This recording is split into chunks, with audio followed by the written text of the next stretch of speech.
And about Hjulmand, I think that the main reason is that although he's still one of the most important players in the team, and we just saw that against Bodo Glimt for the Champions League and that epic comeback that Sporting achieved, he was, at least for me, I watched the game. I was at the stadium actually, and he was one of the best players in that match. But the truth is that overall, his performances are not the same, are not at the same level as the last two seasons, and so he also will make. He will be 27 later this year, so we decided that.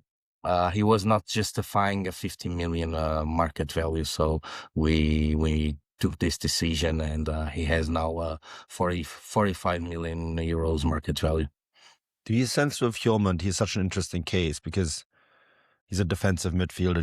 This is a position that's really important in the game, right? Clubs are looking for defensive midfielders. They want these players.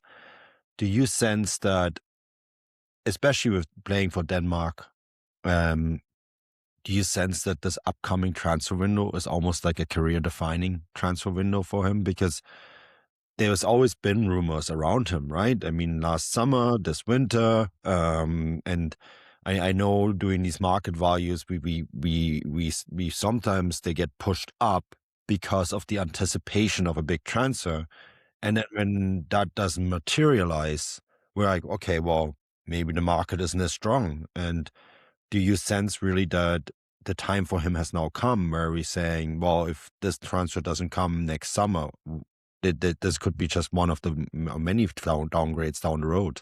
Yeah, and I can't predict the future, but I really think this is Hjulmand's last season at Sporting. I think that that will happen the same that happened to Gyökeres last season. So there are some informations in the Portuguese media saying that there is this deal between Sporting and Hjulmand to, of course, if a club offers this value that Sporting wants, so there is this deal between the two parts. So that transfer became a done deal this summer, and I really think it's going to happen because Hjulmand is such a great player, and I think some of the top European clubs must have some interest in him. And if a good offer arrives at Alvalade, I think that Sporting will sell him, and I think it's time for him to go. I'm not saying that Sporting or the Portuguese league doesn't want him. Of course, we want him here because he's a fantastic player. But I really think he needs to step up and go to another league for the sake of his career. Yeah.